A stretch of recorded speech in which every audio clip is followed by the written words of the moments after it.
Assalamualaikum Bu Mei. Nama saya Hesti Sofianti dengan NIM 14144230443.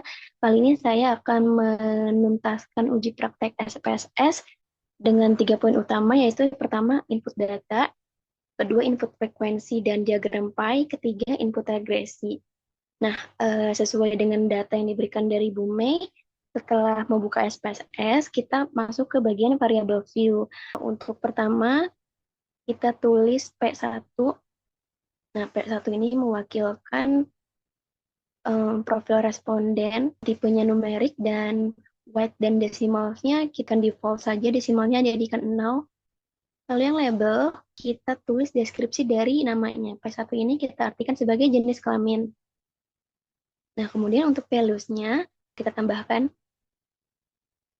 nilai 1 untuk laki-laki, nilai 2 untuk perempuan.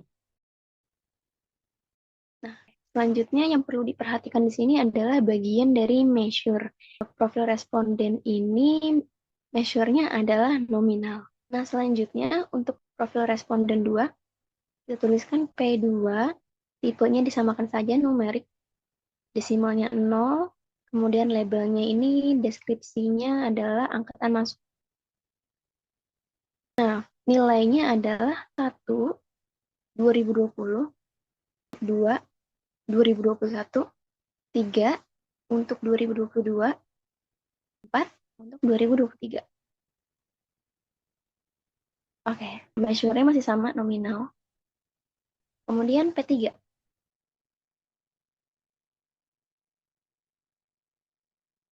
Untuk tipe width dan desimalnya kita samakan saja. Nah, labelnya ini di sini adalah program studi. Value-nya 1 untuk program studi Humas, kedua untuk program studi komunikasi, 3 untuk program studi politik, 4 untuk program studi Markom. Nah, untuk sisanya disamakan saja. Oke, kita lanjut ke pernyataan dari kuesioner. Kita lambangkan dengan X1 karena pernyataan yang dari Ibu Mei berikan mewakilkan dari variabel X. Tipe width dan desimalnya disamakan saja. Untuk labelnya X1 ini mewakilkan dari pernyataan 1. Untuk values dari pernyataan variabel X1 ini ada 5. 1 untuk nilai sangat tidak setuju. 2 untuk tidak setuju. 3 untuk netral.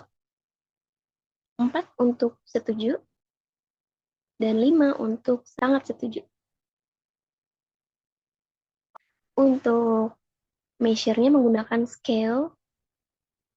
Ya, 2 dengan pernyataan 2. Untuk values X2. Cukup kita copy paste. Kemudian lanjut ke X3. Dan ini mewakili pernyataan dari nomor 3. Untuk values-nya masih sama, di copy paste saja. Dan measure-nya pun sama, scale. Sudah selesai mengisi variabel, selanjutnya kita akan ke bagian data view. Nah, sebagai contoh, kita ingin memasukkan untuk P1, kita klik angka 2, ketik angka 2, lalu ya, tahun 2023, P3 ini tadi program studi nomor 1, Humas. Cukup kita ketikkan numeriknya saja, nanti dia sudah keluar pernyataannya. Nah, untuk pernyataan 1, angka 5, X2 dan X3 pun demikian.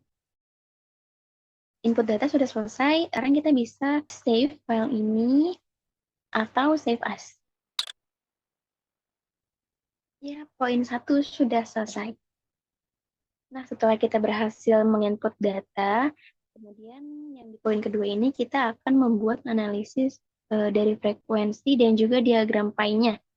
Oke, langsung aja yang pertama kita ke bagian analyze, lalu kita pilih deskriptif statistik dan pilih frekuensis.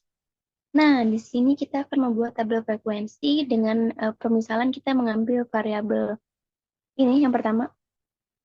Ya, sudah dipindahkan, jangan lupa untuk klik charts-nya karena kita akan membuat diagram pie. Lalu pilih yang bagian pie chart. Nah, pastikan frekuensinya udah tercentang, oke? Continue.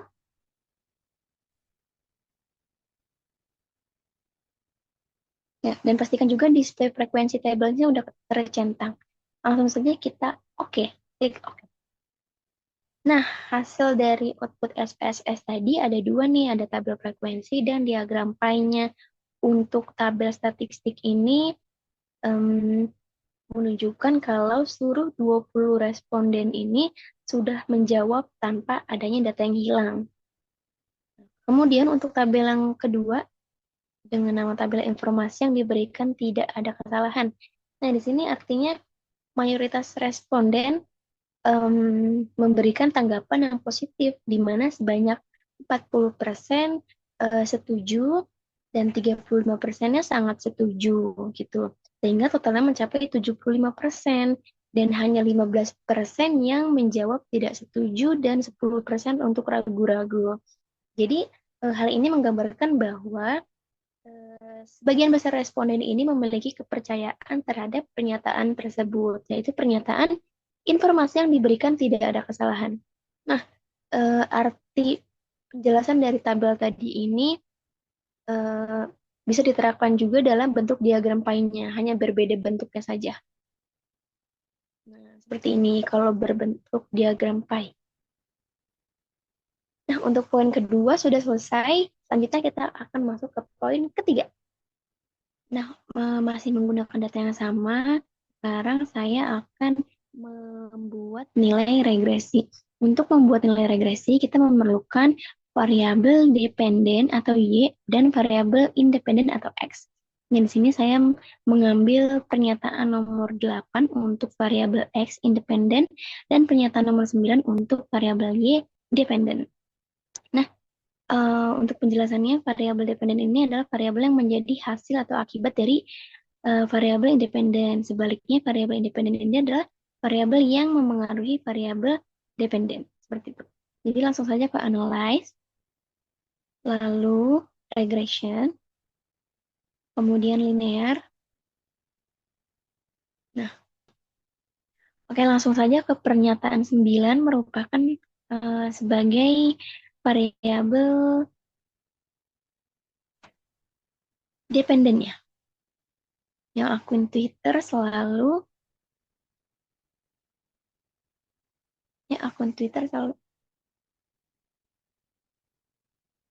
Nah, oke. Lalu kita ke statistik. Statistik, kita pastikan estimate model fit R squared change-nya sudah tercentang. Kalau sudah, langsung aja kita klik continue.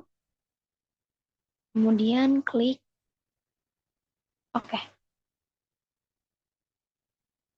Enggak. Nah, jadi untuk nilai regresi itu menghasilkan 3 output. Yang pertama ada table model summary, yang kedua ada ANOVA, dan ketiga ada coefficient. Di model summary itu memberikan nilai R, R square, dan adjusted R square. Itu artinya R ini adalah korelasi antara variabel independen dengan variabel dependen.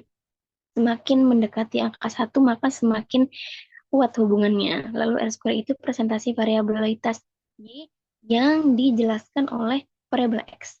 Dan adjusted R square itu nilai R square yang disesuaikan untuk memperbaiki bias jika ada banyak prediktor. Seperti itu. Lalu kalau tabel ANOVA itu untuk mengecek apakah hubungan antara X dan Y ini signifikan. Bisa dilihat kalau nilai signifikansinya kurang dari 0,05, maka hubungan antara X dan Y-nya dianggap nyata atau signifikan. Seperti itu. Dan yang terakhir ada tabel coefficient itu yang menampilkan persamaan regresinya. Nah, seperti itu. Sekian dari saya uji praktek SPSS kali ini. Mohon maaf bila ada kesalahan dalam pengucapan. Saya akhiri. Wassalamualaikum warahmatullahi wabarakatuh.